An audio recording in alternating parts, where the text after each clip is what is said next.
rasanya cukup bersemangat Ustaz. Sebab daripada pagi lagi cinta tu sudah diwawa, dibakar, dihangatkan lagi. Cuma yang saya ingat bila tengah-tengah semangat ni, saya ingat satu cerita Ustaz. Cerita dia tentang seorang pemula ni, dia baru balik masjid. Dalam masjid tu dengar ceramah, dengar kuliah, dia jadi semangat nak buat benda baik. Sebab apa dia kata, ustaz dah kata benda kecil pun nak buat, benda baik, benda kecil pun buatlah, jangan tunggu benda besar pun nak buat. Dia pun semangat lah. Bila dia semangat nak jalan perjalanan balik tu, dia nak lintas jalan, dia nampak seorang makcik tua terketar-ketar duduk tepi jalan. Dia pun, ya Allah, aku kena tolong dia. Dengan penuh bersemangat, ikhlas hatinya, dia pegang makcik tu. Makcik, mai saya tolong, lillahi ta'ala, saya tolong makcik lintas jalan. Mai makcik, mai makcik. Makcik tu kata, tak apa nak, tak apa makcik, saya bawa makcik. Dia bersemangat, dia tarik makcik tu, tahu makcik sampai lintas jalan ke sebelah. Makcik pun kata, alhamdulillah, terima kasih nak makcik sebenarnya baru lintas jalan ke sebelah. Baru lintas balik. Semangat punya pasal. Sebab apa? Dia semangat tapi dia tak tahu cara yang betul. Dia tak tanya dulu makcik tu punya semangat dia tu. Jadi insya-Allah hari ini kita, selain daripada kita bersemangat hari ini, insya-Allah juga kita nak tengok cara yang sebenar cinta kita nak dibawa tu bagaimana cara pandu arahnya. Dan hari ini insya-Allah bersama Ustaz Syed Abdul Qadir Jufri kita akan tengok dari sudut Rasulullah sallallahu alaihi wasallam dan juga para sahabat bagaimana mereka mengenalikan cinta. Jadi Ustaz, sebagai mukadimah, saya panjang-panjang orang marah. Silakan Ustaz. Bismillah, alhamdulillah, wassalatu wassalamu ala sayyidina Rasulillah wa ala alihi wa sahbihi wa wala. Alhamdulillah, terima kasih kepada saudara Fazli atas mukadimahnya yang panjang lebar, dan seluruh VIP jawatankuasa program Convention Cinta Dambaan Syurga dan semua pencinta-pencinta dan pendamba-pendamba syurga semua. Alhamdulillah, Allah SWT kumpul kita bertani. Dan saya nak cakap panjang. Kita sudah berkonvention daripada pagi tadi, dan mudah-mudahan kita semua telah mendambakan syurga, dan mudah-mudahan syurga juga mendambakan kita, insya-Allah. Jadi kita terus pergi kepada topik yang paling unggul, cinta paling unggul, cinta Allah dan cinta Rasulullah sallallahu alaihi wasallam. Daripada pagi tadi saya yakin kita dah banyak berbicara tentang cinta, dan bahasa cinta memang bahasanya manis belaka, bahasa yang seronok. Kan? Bila cinta dia adalah satu benda yang positif, rasanya begitulah, yang seronok, yang bahagia dan sebagainya. Dan bila kita bincangkan tentang cinta Rasulullah SAW, dan kebetulan pula kita memang dalam suasana menyambut Maulid Nabi SAW, tambah pula orang Johor saya tahu sambut Maulid Nabi SAW 2 bulan, kan? Bukan kata 2 bulan, mungkin 3-4 bulan kadang-kadang. Selagi mana tak jumpa dengan sambutan Isra' Mi'raj, selagi itulah sambutan Maulid Nabi SAW diteruskan. Hebat orang Johor. Orang Kedah ada? Tak ada. Johor. Okey. Saya ada juga separuh Johor, jadi boleh lah. Saya suka Johor memang antara negeri yang best lah. Orang Johor cantik tu lah. Jadi bila sambut Maulid Nabi SAW, kita kata kita suka nak kita nak menunjukkan cinta kita pada Nabi SAW, sambut Maulid berbulan-bulan begini. Marilah sama-sama kita perhatikan. Pertama sekali basicnya, kalau kita tengok cinta ni biasanya memang dia atas dasar kehendak dan juga keperluan ataupun ada kepentingan. Biasanya bila kita menyayangi seseorang, kita harapkan orang tu sayang kita balik. Biasanya begitu. Dia tak ada sayang orang tu peduli apa, orang tu nak benci aku pun tak apa, aku sayang dia. Ada juga dalam setengah kes. Kadang-kadang ada orang sayang Fakrul, tapi Fakrul tak sayang orang dia. Ada Fakrul. Penyayang sungguh. Jadi dia biasa macam tu. Biasanya kita kalau sayang orang, kita nak orang tu sayang kita balik. Dan biasanya kita sayang tu pun kita ada keperluan. Suami menyayangi isteri ada sebab dia menyayangi, dan isteri menyayangi suami, begitu jugalah. Ayah menyayangi anak, anak menyayangi ayah. Semuanya ada kepentingan dan ada juga keperluan di situ. Berbeza dengan cinta Nabi SAW.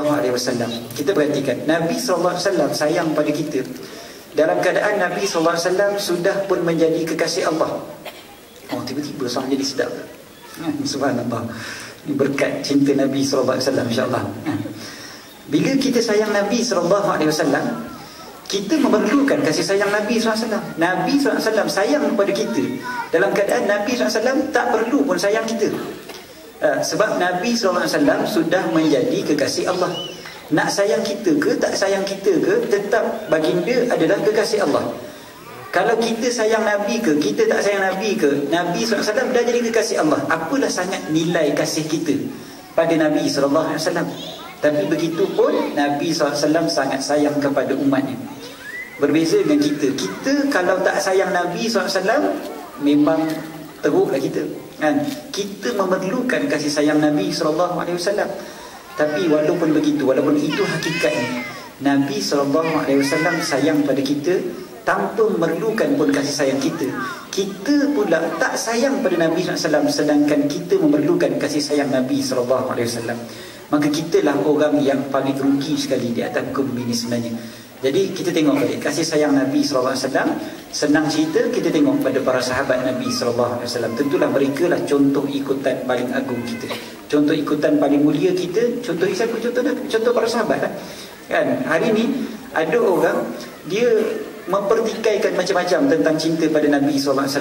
Sebelum saya ceritakan tentang cinta sahabat dan sebagainya, itu insyaAllah dalam slot ketiga nanti kejap lagi.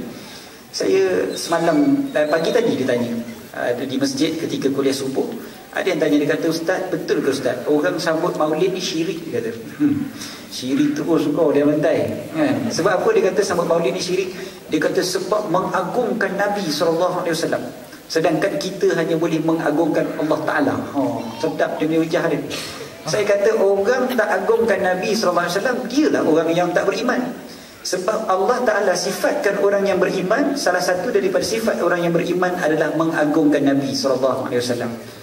Cuma kita mengagungkan Nabi SAW tak seperti mana orang Nasrani mengagungkan Nabi Isa AS, sehingga meletakkan Nabi Isa sebagai anak Tuhan. Itu je.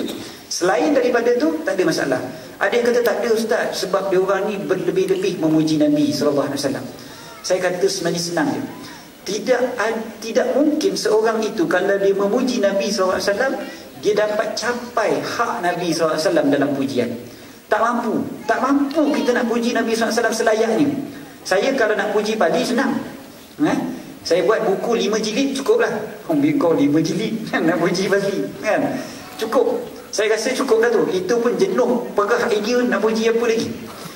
Itu kalau saya puji ustaz pula 7 jilid. Lebih sikit tangan. Alhamdulillah. Okay. Sebab dia pandai mujamalah, orang Arab kata. Dia pandai memuji-muji, kan. Jadi, tapi kalau puji Nabi SAW, tak ada had sebenarnya. Kita tulislah panjang mana sekalipun, ada lagi kita boleh puji Nabi SAW. Jadi bolehkah kita kata dia ni puji lebih dah ni? Tak ada lebih. Sebab tak cukup lagi pujian yang selayaknya untuk Nabi SAW. Selagi mana kita kata kita tidak mensyirikkan Allah Ta'ala, maka selagi itulah pujian kepada Nabi SAW sebenarnya memang takkan cukup sebenarnya kita puji Nabi. Jadi kasih kita pada Nabi SAW juga begitu. Kita tengok balik berita kecintaan kita pada Nabi SAW. Okey ke tidak? Cintakan manusia, kadang-kadang beritanya tinggi sangat-sangat. Tapi cinta pada Nabi SAW, kita perhatikan dalam diri kita masih lagi sangat-sangat rendah. Jadi marilah sama-sama kita perhatikan Nabi SAW dan juga para sahabat, bagaimana mereka bercinta, iaitu selepas daripada ni lah. Ni mukadimahnya yang kita kata tadi, kan? Jadi mukadimah je lah. Jadi insyaAllah kejap lagi kita sambung macam mana percintaan Nabi SAW dan juga para sahabat, insyaAllah. InsyaAllah sebagai selingan pasti. Ya, kita nak tadi cinta Nabi, Jadi UNSC nak buat sebuah lagu versi akapela. Semoga lagu ini menambahkan cinta kita pada Nabi SAW, insyaAllah. Alangkah indahnya hidup ini, andai dapat ku tatap wajahmu, kan pasti mengalir air mataku, kena pancaran ketenanganmu. Alangkah indahnya hidup ini, andai dapat ku kucup tanganmu, tiada kata yang dapat aku ucapkan, hanya Tuhan saja yang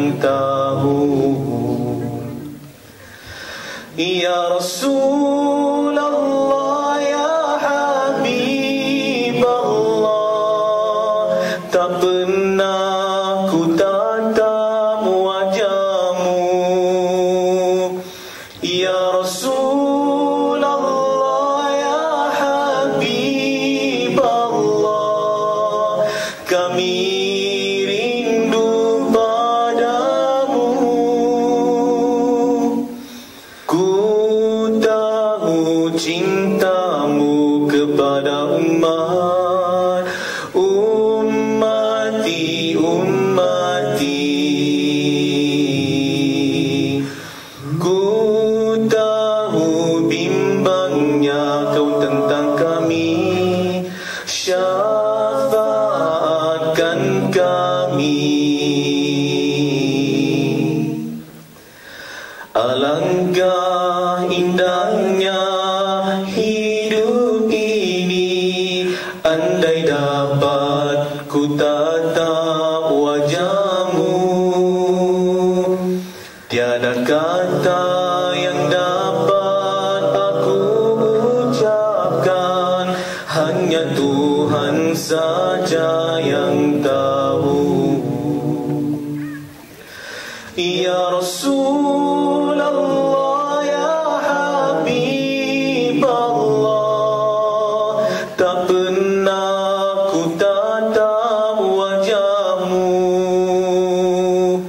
Ya Rasulullah, ya Habibullah, kurniakanlah syafaatmu. Sama-sama. Allahumma salli ala Muhammad, ya Rabbi salli alaihi wasallim. Allahumma salli ala Muhammad, ya Rabbi salli alaihi wasallim. Allahumma salli ala Muhammad, ya Rabbi salli alaihi wasallim. Allahumma salli wa sallim wa barik alaihi wa ala alihi. Okey, ada lagi? Ada? Tak ada? Tak ada. Okey. Kau nak sambung lagi, boleh saya lihat panjang sikit. Baru sampai daripada Kuala Lumpur kan. Tak apalah. Okey. Kita simbang pasal cinta pada Nabi sallallahu alaihi wasallam, cinta Nabi sallallahu alaihi wasallam dan juga para sahabat Nabi sallallahu alaihi wasallam. Pertama sekali bila kita tengokkan cinta Nabi sallallahu alaihi wasallam dan juga para sahabat, cinta Nabi SAW pada para sahabat kita sebut tadi tidak memerlukan balasan, tidak mengharap balasan. Inilah cinta yang sebenar kan. Cinta tanpa memerlukan balasan. Cinta Nabi SAW pada para sahabat dan juga pada para umat. Nabi SAW sanggup bersusah payah mengalirkan peluh dan darah semata-mata untuk umat Nabi SAW. Cinta apa lagi kita nak? Dan kalau kita sebut orang sanggup untuk bercinta, ketika bercinta dia kata apa? Sanggup ku renang lautan luas. Lautan luas ke lautan api? Lautan api kan. Lautan api pun sanggup ku renang. Tapi cuba tengok, try tengok, bukan kata lautan api kita baru suruh dia pegang mancis dia pun kadang-kadang dah tak berani kan? Sebab hanya sekadar retorik. Tapi Nabi SAW tunjukkan contoh kan, tak ada, bukan hanya semata-mata retorik, tapi menunjukkan contoh. Nabi SAW sanggup bersusah payah dalam keadaan syurga dah confirm dah mendambakan Rasulullah SAW. Confirm dah dambaan syurga yang sebenar tentu sekali Rasulullah SAW. Syurga dah menanti untuk bagi dia SAW. Bahkan syurga tidak dibuka melainkan setelah Nabi SAW yang memohon kepada Allah Ta'ala untuk dibuka pintu syurga.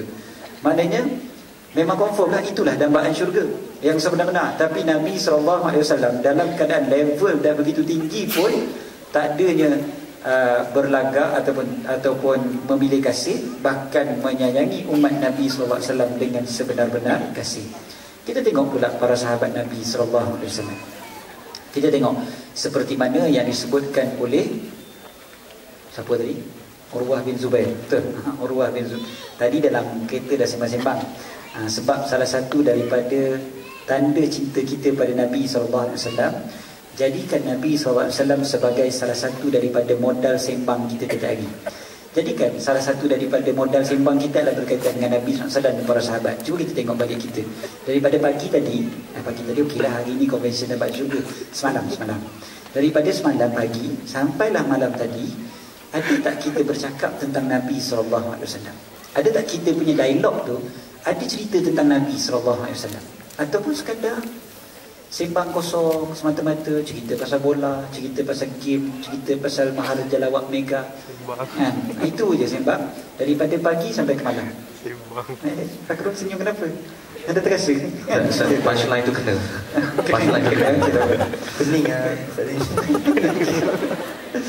jadi bila kita sayang pada Nabi SAW, tentu topik perbualan kita ada kaitan dengan Nabi SAW. Biasalah, kalau kita sayang satu benda, memang kita akan selalu sebut benda tu. Kan, man ahabba syai'an aktsara min dzikri. Suka satu benda, kita akan selalu sebut benda tu. Jadi kalau kita sayang Nabi SAW, tentulah Nabi SAW akan menjadi topik perbualan kita.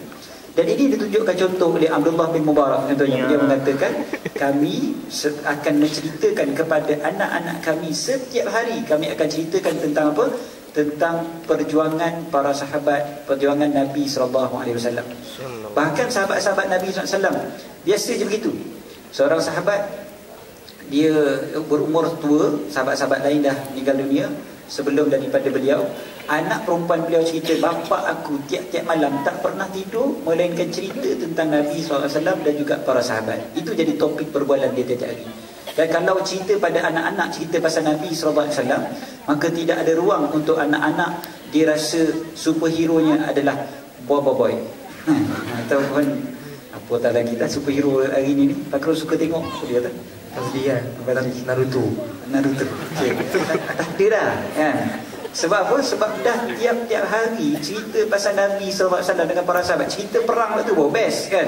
Sebab budak-budak dia suka cerita perang. Tapi kita, masalah kita macam mana? Kita nak cerita pasal Nabi SAW dan para sahabat, tapi tak tahu nak cerita apa. Nak cerita pasal Nabi SAW dan para sahabat, nak cerita perang contohnya. Kata, perang apa Ustaz? Perang yang saya tahu perang Badar. Okey, perang Badar. Cerita pasal perang Badar. Macam mana Ustaz? Cuba cerita. Cerita perang Badar ni, Nabi lawan orang kafir. Lawan menang. Itu je cerita perang Badar dia. Budak tu nak tidur, tak sempat tidur kan. Dia pun terkebil-kebil tengok ayah. Lagi bah. Habis, macam mana cerita perangnya tu? Memang tak best. Sebab kita tak tahu nak cerita apa. Jadi macam mana kita nak tahu? Kita kena banyakkan baca.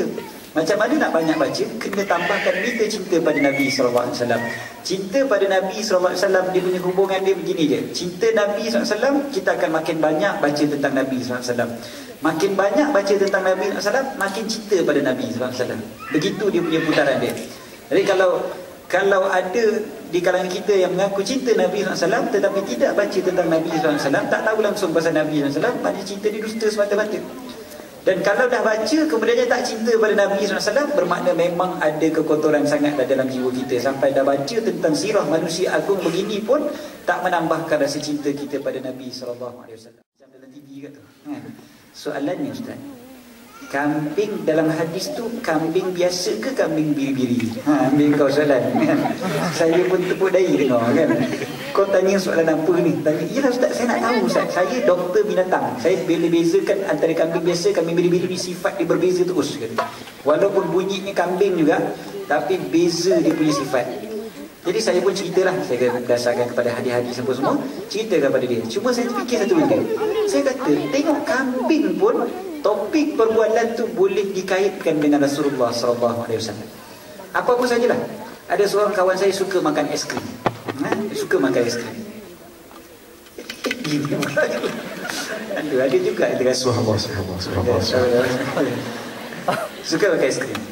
Saya kat UK baru ni pun, saya anak saudara saya bawa jalan, tak habis-habis makan es krim saja. Tembam sikit saya balik pergi UK, makan es krim Ferrero Rocher. Itu kat sini pun tak ada kan. Okey, jadi bila makan, dia kata apa? Kawan saya ni lah, kawan saya ni kata, Ustaz, saya suka makan es krim sebab saya ikut sunnah Nabi suka makan es krim. Saya tengok ke bawah. Kamu ni dia betul? Kata, ya betul Ustaz. Saya kata, zaman Nabi bukan kata ais krim, ais box pun tak ada lagi kan? Macam mana boleh ada ais krim? Dia kata, lah Ustaz yang ajar kami dulu kan? Saya kata, bila masa saya ajar, dia kata saya pula ajar Nabi suka makan ais krim kan? Saya kata, tak ada, saya tak pernah ajar. Dia kata, ada Ustaz, tak lupa dah Ustaz ajar kami. Saya kata, tak ada. Ustaz ajar dalam kitab Syama'ilul Muhammadiyah. Ambil kau, siap sebut nama kitab lagi. Nasib dia tak sebut muka surat berapa. Saya kata, Tish, mana ada dalam kitab Syama'il sebut aiskrim? Dia kata, Ustaz ada.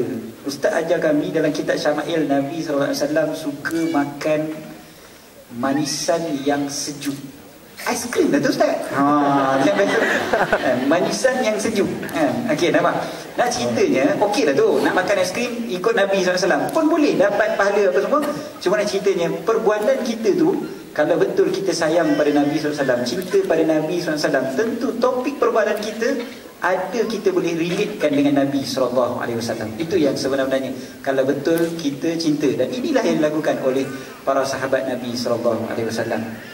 Ada nak nyanyi lagi ke? Nak sambung ni? Okey, tak apa. Dia orang berbual-bual sama dia orang biasalah kan. Ni bukan tidak beradab sebenarnya. Pasal dia orang punya perbualan tu pun cerita pasal Nabi SAW. Hebat. Saya dengar dia sebut selawat. Selawat. Sambil selawat lepas ni nak fikir kedai aiskrim mana nak serbu lepas ni. Ikut sunnah. Ikut sunnah Nabi. Itu kena tanya sahabat UTM. Kalau dia orang tahu mana kedai yang baik, kedai yang best sikit kan. Okey. Kemudiannya, bila kita ceritakan tentang sahabat Nabi, tadi baru sambung pada cerita tadi, Urwah bin Zubair. Urwah bin Zubair, dia cerita, dia kata, aku ni dah pergi macam-macam tempat. Dia kata, aku dah pergi tengok Raja Parsi, aku dah pergi tengok Raja Rom, aku dah tengok Raja di Afrika, Habsyah, aku dah tengok Melaka. Dia kata, dan aku tak pernah tengok raja-raja ni dimuliakan oleh orang kiri kanan dia ataupun teman-teman dia melebihi daripada sahabat-sahabat Nabi SAW memuliakan Nabi SAW. Aku tak pernah tengok satu raja pun dapat kemuliaan begini, diagungkan oleh sahabat-sahabat dia seperti mana Nabi SAW diagungkan oleh para sahabat. Maka Urwah menceritakan apa dia punya contohnya. Ada contoh yang diberikan adalah, dia kata kalau Nabi SAW ludah sekalipun, takkan sampai ludah itu ke tanah, melainkan telah disambut oleh sahabatnya. Disambut dengan tangan, dan tangan mereka itu akan lap badan mereka dengan ludah Nabi SAW. Sampai gitu sekali. Kalau hari ni lah orang kata gitu kan, jangan buatlah ustaz, jangan buat pula kalau ustaz dah ludah, biar jadi ludah. Tapi dia ceritanya kalau Nabi SAW buat begitu hari ni, ada orang yang akan mempertikaikan, ish tak logik, pemotor betul. Itu orang kita sebab dia gunakan akal, logik lebih tinggi daripada adab dengan Nabi SAW. Kemudian yang Urwah kata lagi apa? Urwah kata selain daripada ludah, dia kata Nabi SAW buat apa pun, contohnya Nabi SAW suruh apa sekalipun, para sahabat akan berlumba-lumba untuk buat. Cepat-cepat para sahabat akan buat.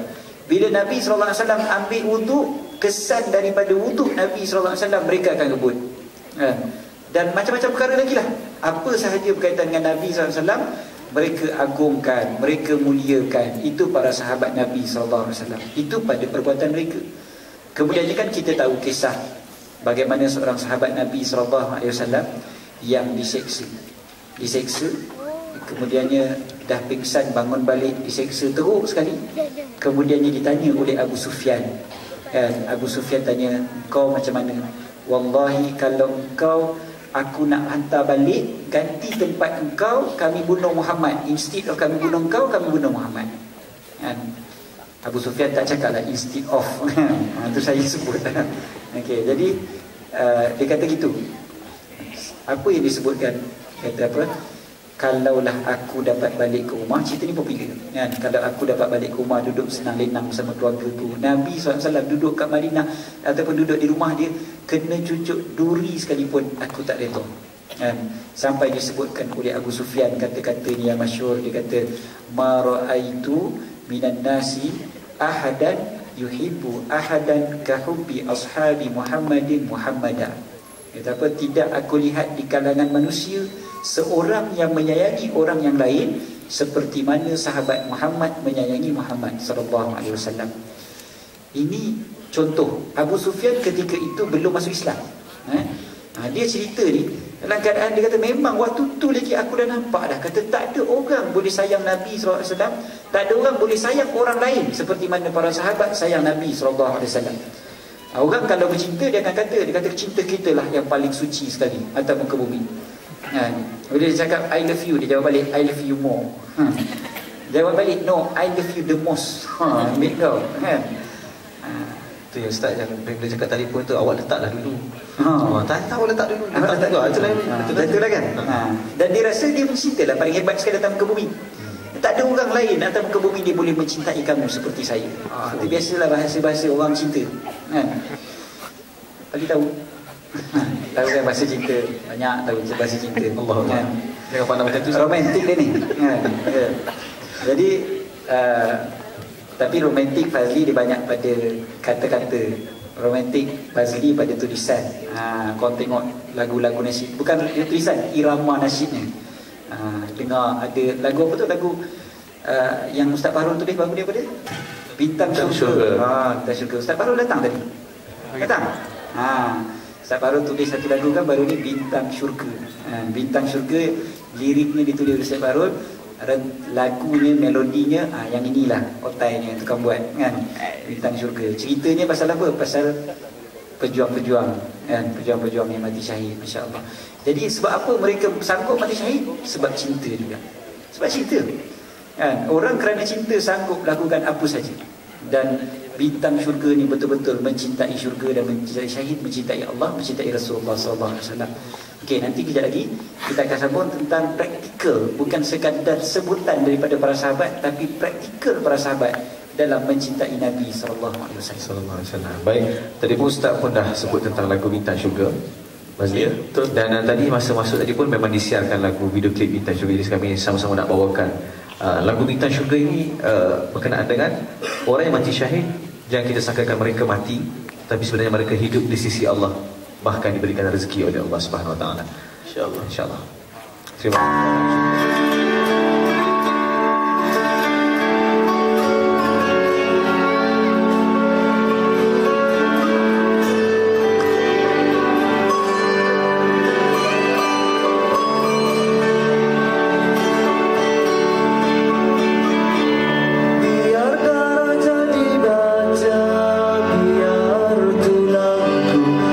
Jadi tongkatnya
dia dengar ke tak dengar Tak dengar Tak dengar Oh, tak apalah, dia tadi persembahan ekspresi emosi je.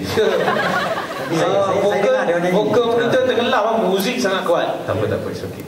Tadi persembahan emosi lah dia. Tak, kami kalau tahu tak dengar, nanti kami buat macam ni tadi yuk. Supaya lebih fit lah, lebih fit insyaAllah. Mulut je gerak insyaAllah. Okey, baik. Ustaz, kita sambung tadi praktikal tadi Ustaz. Okey, apa boleh kita buat? Okey. Kesian dia dah tunjuk praktikal lah tadi tu sebenarnya tu. Cinta Nabi. Tak tahu nak buat isyarat apa dah tak. Kita nak buat je. Okey. Dia dah tunjuk. Kesian. Tu pesan tadi sebenarnya bila akak nanti jangan terasa bukan suruh balik keluar-keluar tidak. Itu untuk belakang. Masa isyarat je. Boleh. Nasib baik saya tak jadi nyanyi tu. Tu sebablah waktu kecil-kecil dulu nak suruh jadi nyanyi tapi tak mau. Kan? Oh tak. Sebab ni kes mikrofon. Okey, mikrofon ni memang salah lah memang. Mikrofon salah. Betul lah. Kalau tak sedap tu bukan kami tau. Betul. Mikrofon. Faham. Okey, jadi bila sebutkan tadi ada cerita tadi kan, cerita Zaid Ibn Dafnah tadi tu. Bila disebutkan bahawasanya biarlah Nabi SAW rehat. Maksudnya kalau Nabi SAW tercucuk satu duri sekalipun, aku tak rela kalau aku duduk relax kat rumah. Zaid bin Dafnah ni bila disebut begitu tu, dia bukan hanya sekadar cakap aja. Seperti mana yang diungkapkan konon-konon oleh orang sekarang yang bercerita, konon-konon apa, boleh terjun di lautan yang deras, lautan api dan sebagainya. Dia tu hanya sekadar kata-kata. Tapi Zaid bin Dafnah dan juga para sahabat Nabi SAW yang lain, mereka bila sebut gitu, mereka tunjukkan betul-betul memang mereka sayang sangat pada Nabi SAW. Contoh yang kita tengok dalam mana-mana peperangan, bila Nabi SAW hendak berperang, dalam peperangan, para sahabat sanggup untuk menjadi apa dipanggil sebagai shield ataupun benteng, perisai kepada Nabi SAW. Biar aku yang ditikam, jangan Nabi SAW yang ditikam. Biar aku yang terkena tusukan panah, jangan Nabi SAW yang terluka. Itu cara para sahabat Nabi SAW. Memang dia tunjukkan sungguh, biar aku mati, jangan Nabi SAW yang tercedera. Dalam mana-mana peperangan kita akan jumpa para sahabat berlomba-lomba untuk mempertahankan Nabi SAW. Bukan mengatakan Nabi SAW tak pandai berperang. Tidak, Nabi SAW adalah seorang yang gagah perkasa, pandai berperang. Tapi sahabat Nabi SAW sanggup untuk mati demi mempertahankan Nabi SAW. Kita sekadar bercakap dia kadang-kadang, kita sekadar seimbang saja. Tapi para sahabat tunjuk. Okay. Contoh yang lain. Contoh ketika hijrah Nabi SAW. Cerita Sayyidina Ali tidur di tempat Nabi SAW, cerita tu popular. Tak perlu untuk saya ulang-ulangkan. Ini pun dah cukup sebenarnya kan. Cerita tu pun kita dah cukup dengar je. Ya Allah, bolehkah aku buat gini? Terus ada dengar lah kalau ada orang kata tu riwayat Syiah lah benda lah kan. Pedulikan dia lah. Kita cerita tentang para sahabat Nabi SAW. Okay? Dan Sayyidina Ali karamallahu wajhah bila baring di tempat tidur Nabi SAW, kita bayangkanlah kan, kita tengok balik, kita sanggup tak agak-agaknya kalau kita berada di zaman itu. Itu yang ada yang sebut, ada yang kata untung sahabat dapat tengok Nabi SAW, dapat beriman, dapat semayang dengan Nabi SAW, dapat tengok muka Nabi SAW, kan seronok. Saya kata memang seronok. Kalau kita jadi sahabat kan, kalau jadi Abu Lahab apa cerita kan? Agak-agak macam ni. Sayyidina Ali sanggup untuk duduk di tempat tidur Nabi SAW, tidur di tempat tidur Nabi SAW, walaupun dalam keadaan dah tahu dah orang kafir nak kepung rumah Nabi SAW dan bunuh Nabi SAW. Tapi dalam keadaan macam tu pun dia sanggup untuk tidur di situ. Okey tak apa, cerita tu popular. Kita lagi cerita yang berikutnya, cerita macam mana hijrah Nabi SAW dengan Sayyidina Abu Bakar As-Siddiq. Bila Sayyidina Abu Bakar As-Siddiq berhijrah dengan Nabi SAW, kan cerita tu juga sangat popular juga. Bila duduk dalam gua sementara menanti masa yang selamat untuk meneruskan perjalanan, Sayyidina Abu Bakar As-Siddiq masuk dulu ke dalam gua dan dia tengok dulu ada lubang-lubang dalam gua. Dan bila dia tengok ada lubang-lubang dalam gua, dia tutup dulu dengan cebisan-cebisan kain yang ada pada beliau. Bila dah tutup dengan cebisan-cebisan kain tu, last sekali ada lagi satu lubang yang tak cukup cebisan kain untuk ditutup. Dia pelawa Nabi SAW masuk dan beliau tutup cebisan kain itu dengan kaki beliau sendiri. Kan? Dengan kaki beliau dia tutup dan beliau tutup lubang tu dengan kaki beliau, dan beliau pelawa Nabi SAW masuk dan Nabi SAW berehat di atas riba Sayyidina Abu Bakar As-Siddiq. Baring di atas riba Sayyidina Abu Bakar As-Siddiq. Ini benda biasa. Jangan pelik pula, asal Nabi baring kat riba Sayyidina Abu Bakar. Sayyidina Abu Bakar tu bukan pak mentua Nabi ke? Pernah baring kat pernah baring kat riba bapak mentua? Okey. Kalau dia baring memang bapak mentua tu tengok Pak Haji ni pasal buat terbiat ini lagi 3 Jumaat habis lah ni. Itu kalau baring atas riba Pak Mentua. Tapi Pak Mentua lagi muda, Sayyidina Abu Bakar lebih muda daripada Nabi SAW. Okey, jadi bila berbaring kat teribaan Sayyidina Abu Bakar disengat oleh seekor binatang. Bila disengat, sayangnya Sayyidina Abu Bakar kepada Nabi SAW. Sayyidina Abu Bakar tidak melompat, tak kau pecut, celaka kau kalau jengking kan, ada. Itu kita. Sayyidina Abu Bakar tidak. Sayyidina Abu Bakar dia tahan kesakitan itu sebab apa? Sebab tak nak Nabi SAW terjaga. Itu sayang sahabat dengan Nabi SAW. Ibarat kalau orang baru kahwin, kalau isterinya baring di atas lengan dia, baring di atas lengan dia lengur pun dia tak sanggup nak kejut isteri dia. Kata dia lah, tak sanggup, kesian kat dia keletihan satu hari, biarlah dia tidur, biarlah aku lengur sikit pun. Orang kata apa, semut-semut, biarlah semut-semut pun tak apa, tak ada masalah. Semut-semut dia pun bukan ada apa, orang Kelantan tak sebut semut-semut, dia sebut apa? Kalau kebah, krem tu. Tak ada bilang sebut kebah, dia ada satu lagi perkataan, krem.